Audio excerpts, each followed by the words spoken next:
എല്ലാവർക്കും നമസ്കാരം. ഞാൻ ഡോക്ടർ ഐശ്വര്യ തമ്പി, തൃശ്ശൂർ ദയ ജനറൽ ഹോസ്പിറ്റലിലെ കൺസൾട്ടൻറ്റ് പൾമനോളജിസ്റ്റാണ്. ഇന്ന് നമ്മൾ ഈ വീഡിയോ ഉണ്ടാക്കുന്നതിൻ്റെ പ്രധാന ഉദ്ദേശം, നമ്മൾ വേൾഡ് COPD ഡേ നമ്മൾ നവംബർ 20 ആചരിച്ചു വരികയാണ്. അപ്പോൾ COPD എന്താണെന്നും അതിൻ്റെ അസുഖത്തിൻ്റെ തീവ്രതയെക്കുറിച്ചും എങ്ങനെ അസുഖം നമ്മൾ ഡയഗ്നോസ് ചെയ്യാമെന്നും ലങ്സ് ഫങ്ഷൻ എങ്ങനെ ഒരാൾക്ക് ഇമ്പ്രൂവ് ചെയ്യാൻ പറ്റും എന്നൊക്കെ കുറിച്ചാണ് ഈ വീഡിയോയിൽ നമ്മൾ പറയാൻ ഉദ്ദേശിക്കുന്നത്. അപ്പോൾ COPD എന്ന് പറഞ്ഞാൽ ക്രോണിക് ഒബ്സ്ട്രക്റ്റീവ് പൾമോണറി ഡിസീസ്. അതൊരു ഗുരുതരമായ ഒരു ശ്വാസകോശ രോഗമാണ്. ക്രോണിക് എന്ന് പറഞ്ഞാൽ കുറേ കാലം നീണ്ടു നിൽക്കുന്ന, ഒബ്സ്ട്രക്ഷൻ എന്ന് പറഞ്ഞാൽ ശ്വാസതടസ്സം. അപ്പോൾ ശ്വാസതടസ്സം ഉണ്ടാക്കുന്ന ഒരു കുറേ കാലം നീണ്ടു നിൽക്കുന്ന ഒരു ശ്വാസകോശ രോഗമാണ് COPD. അപ്പോൾ ഈ COPDയുടെ തീവ്രതയെക്കുറിച്ച് ജനങ്ങളിൽ ഒരു അവബോധം ഉണ്ടാക്കാനും ആ അസുഖം എങ്ങനെ ഏർലി ആയിട്ട് നമുക്ക് ഡയഗ്നോസ് ചെയ്യാമെന്നും നമ്മുടെ ശ്വാസകോശത്തിൻ്റെ കപ്പാസിറ്റി എങ്ങനെയാണ് അതിൻ്റെ അറിയാൻ പറ്റുന്നത് എന്നതിനെക്കുറിച്ചൊക്കെയാണ് നമ്മൾ ഈ വീഡിയോയിൽ പറയുന്നത്. അപ്പോൾ COPDയുടെ പ്രധാന ലക്ഷണങ്ങൾ എന്തൊക്കെയാണ്? വിട്ടുമാറാത്ത ചുമ, കഫക്കെട്ട്, എപ്പോഴും ഉണ്ടാവുന്ന വിട്ടുമാറാത്ത കഫം, ശ്വാസതടസ്സം, ഏറ്റവും കൂടുതൽ കിതപ്പ്, നടക്കുമ്പോൾ പേഷ്യൻറ്റിന് കിതപ്പ് അനുഭവപ്പെടാറുണ്ട്. കഠിനമായി ജോലികൾ ചെയ്യാൻ പറ്റാതിരിക്കുക, ആ സമയത്തൊക്കെ കിതപ്പ് വരിക, പിന്നെ ശ്വാസം വലിക്കുമ്പോൾ ഉണ്ടാവുന്ന കുറുങ്ങൽ. ഇതൊക്കെയാണ് ഇതിൻ്റെ പ്രധാനമായ ലക്ഷണങ്ങൾ. അപ്പോൾ ആരിലൊക്കെയാണ് നമ്മൾ COPD സംശയിക്കേണ്ടതെന്ന് പറഞ്ഞാൽ, ഏറ്റവും കൂടുതലും പണ്ട് മുതൽക്കേ പറഞ്ഞു വരുന്നത് പുകവലിയുള്ളവരിൽ കാണുന്നൊരു രോഗമാണ് COPD. പക്ഷെ പുകവലിക്കാത്തവരിലും ഈ അസുഖം കാണാം.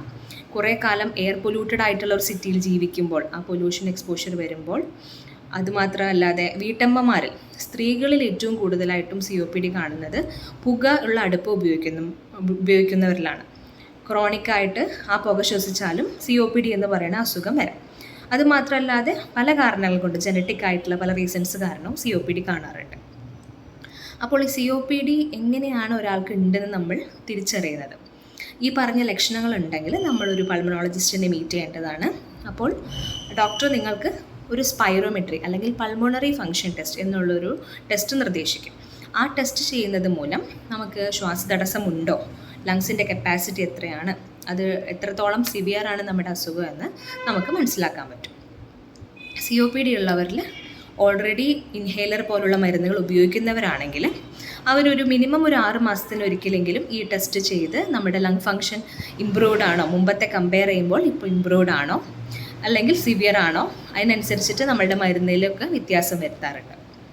അപ്പോൾ ഈ മരുന്നിൽ, അതായത് ഇൻഹേലർ പോലുള്ള മരുന്ന് പോലെ തന്നെ വളരെ ഇമ്പോർട്ടൻ്റ് ആണ് ശ്വാസകോശ വ്യായാമങ്ങളും. ഇതും നമ്മളുടെ ലങ്സിൻ്റെ കപ്പാസിറ്റി ഇമ്പ്രൂവ് ചെയ്യാൻ വളരെയധികം ഹെൽപ്പ് ചെയ്യാറുണ്ട്.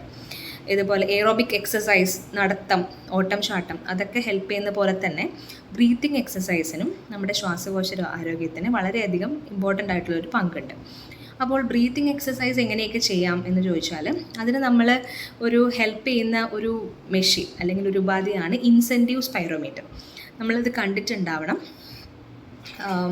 ഇതാണ് ഇൻസെൻറ്റീവ് സ്പൈറോമീറ്റർ. അപ്പോൾ ഇൻസെൻറ്റീവ് സ്പൈറോമീറ്ററിന് ഒരു ട്യൂബിങ്സ് ഉണ്ടാവും, 3 ബോളുള്ള ഒരു മെഷീൻ ഉണ്ടാവും. അപ്പോൾ ഈ ട്യൂബിങ്സ് നമ്മളിതിൽ ഈ ഭാഗത്ത് ഇങ്ങനെ കണക്ട് ചെയ്യണം. ഇതെങ്ങനെയാണ് ചെയ്യണതെന്ന് ഞാനൊന്ന് ഡെമോൺസ്ട്രേറ്റ് ചെയ്ത് കാണിച്ചു തരാം. അപ്പോൾ ഇത് നമ്മൾ ആദ്യം ഈ മെഷീൻ കയ്യിൽ പിടിക്കുക. നമ്മളുടെ ഐയുടെ ലെവലിൽ ഇത് കീപ്പ് ചെയ്യണം. ആദ്യം നമ്മൾ ചെയ്യേണ്ടത് എന്താ വെച്ചാൽ, ഈ മൗത്ത് പീസ് വായുടെ അകത്ത് വെക്കണം. എന്നിട്ട് ഞാനിത് ചെയ്യുന്നത് എങ്ങനെയാണെന്നൊന്ന് കാണിച്ചു തരാം.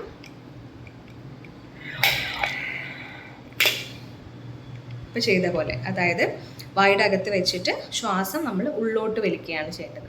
അപ്പോൾ ഉള്ളിലോട്ട് വലിക്കുമ്പോൾ ഇതിലുള്ള പന്തുകൾ മുകളിലോട്ട് പൊന്തും. അത് നമ്മളെ മുകളിൽ തന്നെ ഒരു കുറച്ച് സെക്കൻഡ് കീപ്പ് ചെയ്ത ശേഷം വീണ്ടും ശ്വാസം വിടാം. അങ്ങനെ റിപ്പീറ്റഡ് ആയിട്ട് ഒരു 10-15 പ്രാവശ്യം നമ്മൾ ഈ എക്സസൈസ് ചെയ്യേണ്ടതാണ്. രാവിലെ വൈകിട്ട് അങ്ങനെ ശ്വാസകോശ അസുഖമുള്ളവർ ഒരു ഫിക്സഡ് ഇൻ്റർവെല്ലിൽ ഈ എക്സസൈസ് ചെയ്യേണ്ടതാണ്.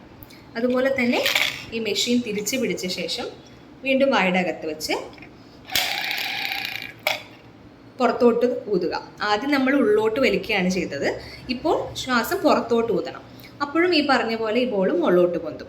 അപ്പം നമ്മൾ ഈ എക്സസൈസ് ചെയ്യുന്നത് മൂലം നമ്മുടെ ശ്വാസകോശത്തിൻ്റെ കപ്പാസിറ്റി ഇമ്പ്രൂവ് ചെയ്യാനും നമ്മുടെ ലങ് ഫങ്ഷനിൽ ഇമ്പ്രൂവ്മെൻറ്റ് ഉണ്ടാവാനും സാധ്യതയുണ്ട്.